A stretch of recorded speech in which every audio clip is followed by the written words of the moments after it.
Votre matinale info sur Europe 1. Raphaël Duchemin.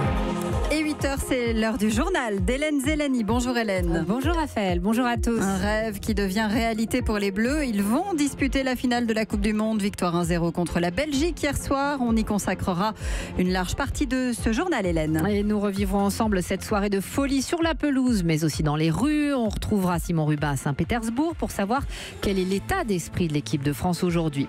L'actualité, c'est aussi la comparution de ces deux frères qui avaient agressé un couple de policiers en Seine-et-Marne. Le recul de l'industrie française, notamment à cause de la grève à la SNCF. Et puis les francopholies qui enchantent La Rochelle à partir d'aujourd'hui et jusqu'à dimanche.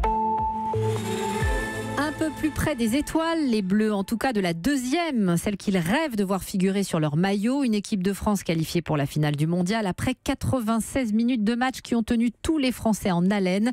Et heureusement, le soulagement avec le but de Samuel Umtiti dans la deuxième mi-temps. De bons moments comme ça, on ne se lasse jamais de les revivre. Alors c'est parti et ça commence hier soir à 20h.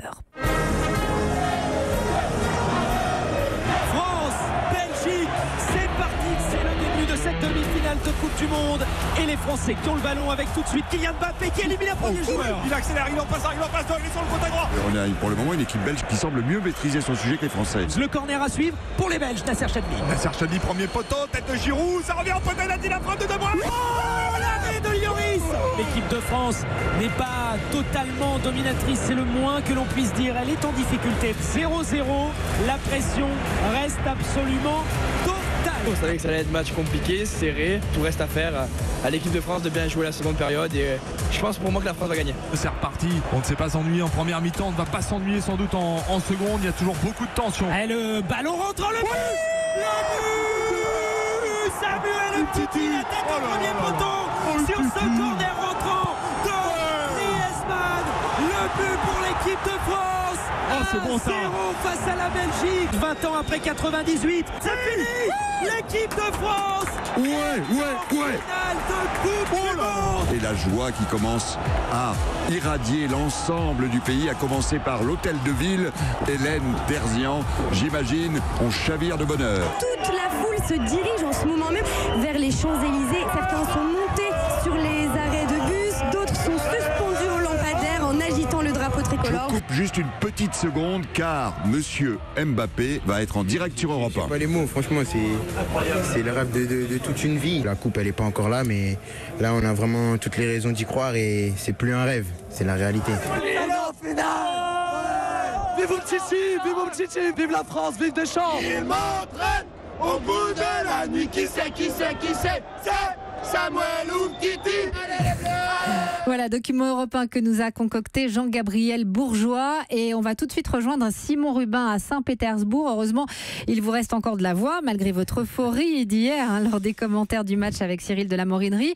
Simon, cette liesse populaire qu'on vient d'entendre, est-ce que les Bleus et l'ensemble du staff en ont conscience depuis la Russie ? Évidemment, ils en ont conscience. Ils les ont vus, ces images, ne serait-ce que grâce à leurs proches qui les ont retrouvés hier soir après la rencontre. Elles leur ont montré ces scènes de liesse via leur téléphone. Et c'est d'ailleurs à ce moment-là, dans le vestiaire, que les joueurs ont pris un peu conscience de ce qui se passait. Écoutez le sélectionneur Didier Deschamps, voir la France heureuse, c'est merveilleux. On a le privilège de pouvoir donner du bonheur aux gens et de partager ça avec le public et le peuple français. Là, on ne se rend pas compte parce qu'on est ici, on est un peu loin, on a des messages, on n'est pas dans notre pays. On rentrera après dimanche, donc j'espère on fera tout pour qu'il y ait encore plus de bonheur. Voilà, on vient d'entendre Didier Deschamps qui reste marqué par l'échec en finale de l'Euro 2016. Simon, pas question que ça se reproduise, seule la victoire est belle. Oui, et c'est ce qui est d'ailleurs très impressionnant, c'est la capacité qu'ont eu tous les joueurs à se reconcentrer très vite après le match. Dans le vestiaire, certains cadres ont pris la parole. Les gars, on s'arrête pas là, c'est pas fini, a dit Paul Pogba. On n'a encore rien fait, et c'est pas de la fausse modestie, c'est une vraie ambition. Les Bleus se sont promis il y a un mois qu'ils seraient champions du monde. Ils ne veulent pas faire la fête avant l'heure. Voilà pourquoi cette nuit, on a limité les festivités côté français. Les joueurs ont surtout profité de leur famille, venus les voir. Ils ont passé la nuit nuit à Saint-Pétersbourg, ne repartiront que dans l'après-midi vers leur camp de base près de Moscou. Les Bleus vont se reposer aujourd'hui avant de regarder ensemble l'autre demi-finale ce soir pour connaître leur futur adversaire. Mais ce matin, on l'aura compris, peu importe Angleterre ou Croatie, ce groupe français-là veut jouer pour l'histoire, entrer dans la légende, et dans cette aventure folle qu'ils offrent à la France, il leur reste donc à écrire le dernier chapitre dimanche. Simon Rubin en direct de Saint-Pétersbourg pour Europe 1. Et le président Macron était dans les tribunes, Hélène, pour assister à la victoire des Bleus. Il est allé les féliciter dans les vestiaires et a tweeté « Rendez-vous dimanche pour rapporter la coupe en France ». Mais il n'était pas seul, il avait emmené dans son avion une poignée de privilégiés, Giroud, Jean-Pierre Papin, mais aussi Lionel, 12 ans, qui a eu la chance d'entrer dans les vestiaires. On est allé voir les joueurs. Le président il est rentré dans les vestiaires. Ils étaient en train de chanter. Je suis allé faire une photo avec Griezmann, une photo avec Mbappé, une photo avec Raphaël et une photo avec Pogba. Pogba, il m'a donné son t-shirt d'entraînement. Et ensuite, j'avais demandé les autographes de Pogba, Mbappé, Griezmann et Hugo Lloris. Emmanuel Macron, il t'a proposé d'y retourner ?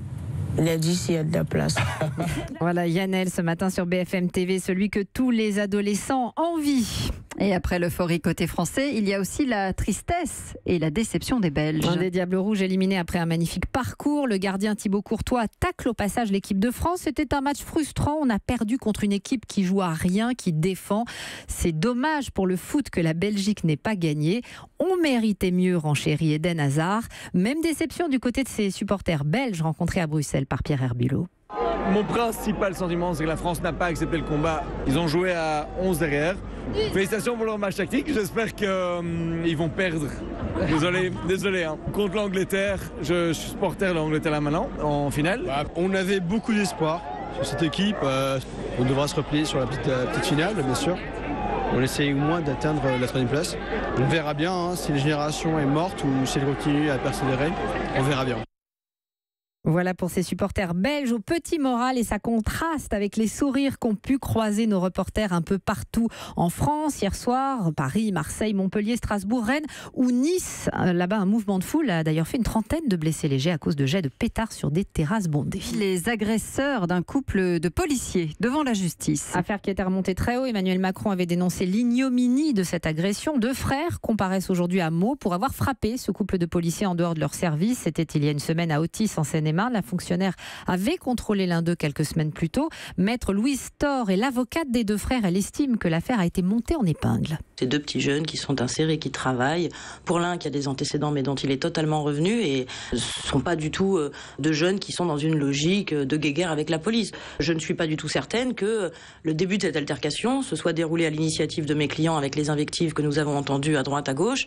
Finalement, on a un seul témoin objectif qui est un monsieur qui n'a rien à voir ni avec les uns ni avec les autres et qui dit que lui, il essaye de venir séparer dans une bagarre et pas un tabassage, une bagarre où tout le monde participe et même cette jeune femme blessée, il prend sa part. Ce que je trouve dommage, c'est qu'on ait repris et relayé en prenant comme argent comptant avant même que la moindre vérification soit effectuée, une version qui reste une version partiale. Alors même qu'ils étaient à leur domicile le soir même en train de se demander encore ce qui s'était passé accompagnés de leurs parents, ils voyaient déjà les news sur les chaînes d'infos et le tabassage en règle, le guet-apens et tout ça allait leur tomber sur la tête.